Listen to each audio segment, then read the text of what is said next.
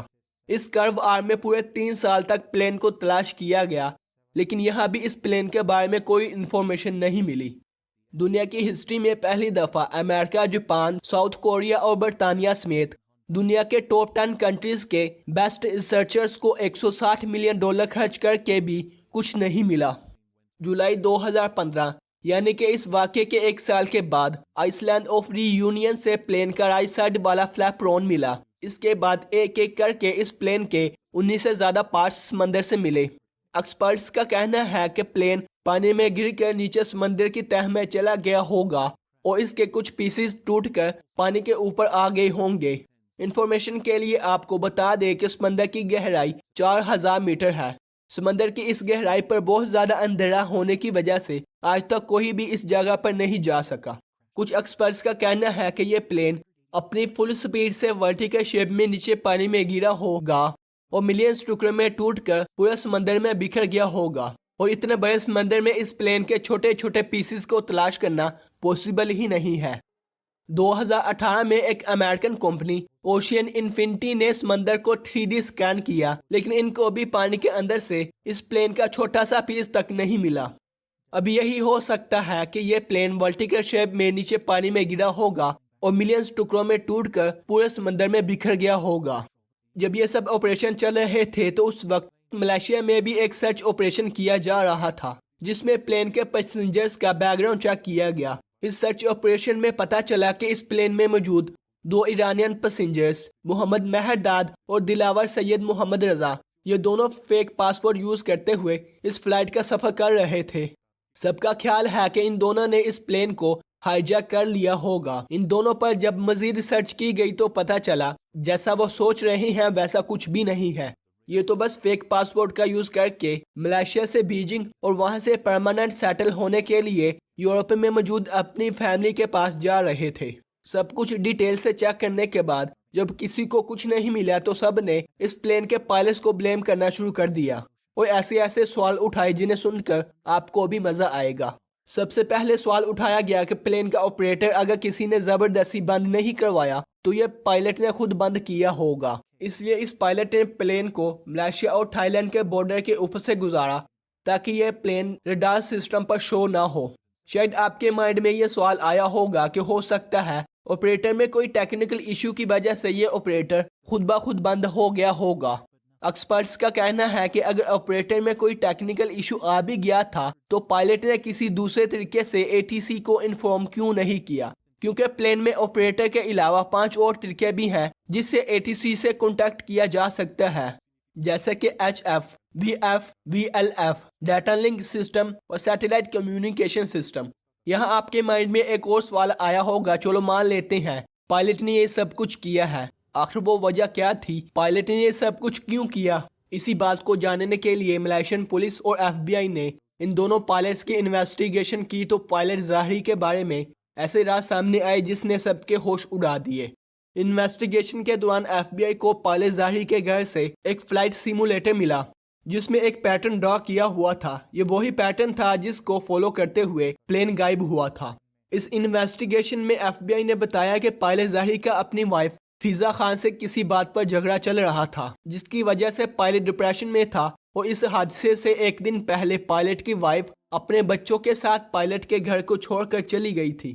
Pilot یہ بات برداشت نہ کر سکا اور ڈپریشن کی وجہ سے پلین کو کریش کرنے کا پلان بنایا۔ پائلٹ کی فیملی اور ان کے فرینڈز کا کہنا ہے کہ یہ سب کچھ جھوٹ ہے۔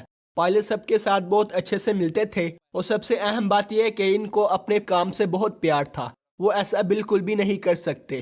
اگر 1 منٹ کے لیے مان لیا جائے کہ پائلٹ ظاہری نے پلین کریش کرنے کا پلان بنایا تھا تو آپ کے مائنڈ میں یہ سوال آئے گا اس پلین میں موجود دوسرے پائلٹ فاروق حامد نے پائلٹ ظاہری کو کیوں نہیں روکا اور ایسا کیوں ہونے دیا.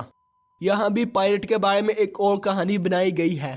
پائلٹ ظاہری نے دوسرے پائلٹ کو کسی کام سے کاکپٹ کے باہر بھیج دیا ہوگا اور کاکپٹ کا دروازہ اندر سے بند کر لیا ہوگا. جب دوسرے پائلٹ نے کاکپٹ کا دروازہ باہر سے اوپن کرنے کے لیے پاسورڈ لگایا ہوگا تو پائلٹ ظاہری نے پاسورڈ کو ریجیکٹ کر دیا ہوگا. انفارمیشن کے لیے آپ کو بتا دیں کہ پلین کو ہائی جیکر سے بچانے کے لیے پلین کا کمپلیٹ کنٹرول کاکپٹ میں پائلٹ کے پاس ہوتا ہے.